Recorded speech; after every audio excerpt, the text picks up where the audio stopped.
चीजों से आगे जाकर न्यू डिसिप्लिन्स को अपना रहा है। और मेरे देशवासियों, जब इतना मोमेंटम आया है, हर परिवार में खेल की चर्चा शुरू हुई है।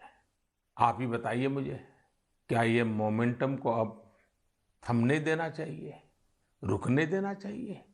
जी नहीं। आप भी मेरी तरह ही सोचते होंगे। अब देश में खेल, खेलकूद, स्पोर्ट्स, स्पोर्ट्समैन स्पिरिट अब रुकना नहीं है। इस मोमेंटम को पारिवारिक जीवन में, सामाजिक जीवन में, राष्ट्र जीवन में स्थायी बनाना है, ऊर्जा से भर देना है, निरंतर नई ऊर्जा से भरना है। घर हो, बाहर हो, गांव हो, शहर हो, हमारे खेल के मैदान भरे हुए होने चाहिए। सब खेलें, सब खिलें।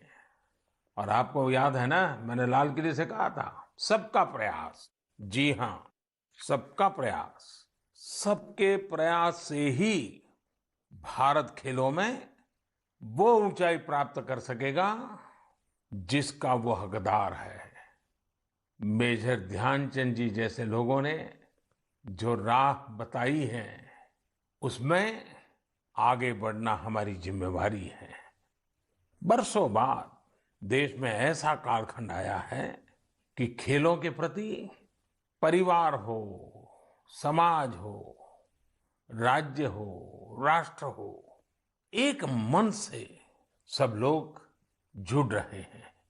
मेरे प्यारे नौजवानों, हमें इस अवसर का फायदा उठाते हुए अलग अलग प्रकार के स्पोर्ट्स में महारत भी हासिल करनी चाहिए। गांव गांव खेलों की स्पर्धाएं निरंतर चलती रहनी चाहिए। स्पर्धा में से ही खेल विस्तार होता है, खेल विकास होता है, खिलाड़ी भी उसी में से निकलते हैं। आइए, हम सभी देशवासी इस मोमेंटम को जितना आगे बढ़ा सकते हैं, जितना योगदान हम दे सकते हैं, सबका प्रयास, इस मंत्र से साकार करके दिखाएं।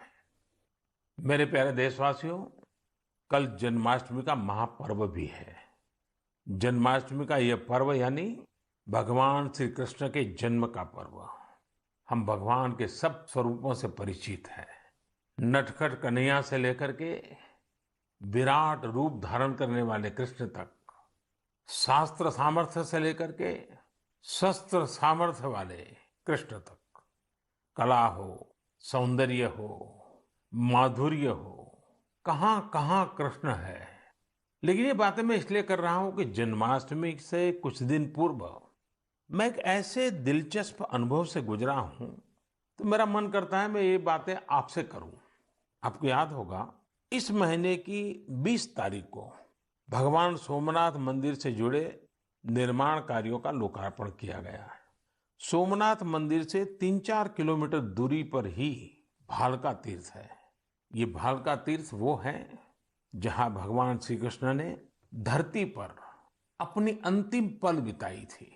एक प्रकार से इस लोक की उनकी लीलाओं का वहां समापन हुआ था। सोमनाथ ट्रस्ट द्वारा उस सारे क्षेत्र में विकास के बहुत सारे काम चल रहे हैं। मैं भालका तीर्थ और वहां हो रहे कार्य के बारे में सोच ही रहा था कि मेरी नजर एक सुंदर सी आर्ट बुक पर पड़ी। यह किताब मेरे आवास के बाहर कोई मेरे लिए छोड़कर गया था। इसमें भगवान श्री कृष्ण के अनेकों रूप, अनेकों भव्य तस्वीरें थी, बड़ी मोहक तस्वीरें थी और बड़ी मीनिंगफुल तस्वीरें थी। मैंने किताब के पन्ने पलटना शुरू किया तो मेरी जिज्ञासा जरा और बढ़ गई। जब मैंने इस किताब और इन सारे चित्रों को देखा और उस पर मेरे लिए एक संदेश लिखा, तो वो जब पढ़ा तो मेरा मन कर गया कि उनसे मैं मिलूं। जो ये किताब मेरे घर के बाहर छोड़ के चले गए हैं, मुझे उनको मिलना चाहिए। तो मेरी ऑफिस ने उनका संपर्क किया। दूसरे ही दिन उनको मिलने के लिए बुलाया और मेरी जिज्ञासा इतनी थी, आर्ट बुक को देख करके, श्री कृष्ण के अलग अलग रूपों को देख करके, इसी जिज्ञासा में मेरी मुलाकात हुई जदुरानी दासी जी से। वे अमेरिकन हैं, जन्म अमेरिका में हुआ, लालन पालन अमेरिका में हुआ। जदुरानी दासी जी इस्कॉन से जुड़ी है, हरे कृष्ण मूवमेंट से जुड़ी हुई है और उनकी एक बहुत बड़ी विशेषता है, भक्ति आर्ट्स में वो निपुण है। आप जानते हैं, अभी 2 दिन बाद ही 1 सितंबर को इस्कॉन के संस्थापक श्रील प्रभुपाद स्वामी जी की 125वीं जयंती है। जदुरानी दासी जी इसी सिलसिले में भारत आई थी। मेरे सामने बड़ा सवाल ये था कि जिनका जन्म अमेरिका में हुआ, जो भारतीय भावों से इतना दूर रही, वो आखिर कैसे भगवान श्री कृष्ण के इतने मोहक चित्र बना लेती है। मेरी उनसे लंबी बात हुई थी, लेकिन मैं आपको उसका कुछ हिस्सा सुनाना चाहता हूँ। Jadurani ji, Hare Krishna. I have read a little about bhakti art, but tell our listeners more about it. Your passion and interest towards it is great.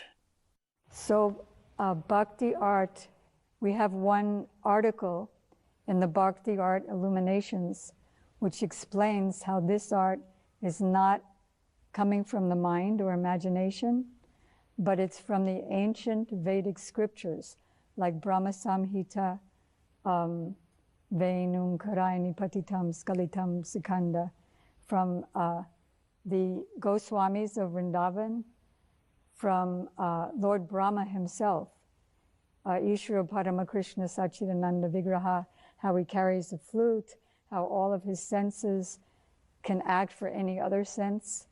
And Srimad Bhagavatam, Varaha Bitang Natavaravapum Karnayo Karnikaram, everything. He wears a karnikar flower on his ear. He makes the impressions of his lotus feet all over the land of Vrindavan.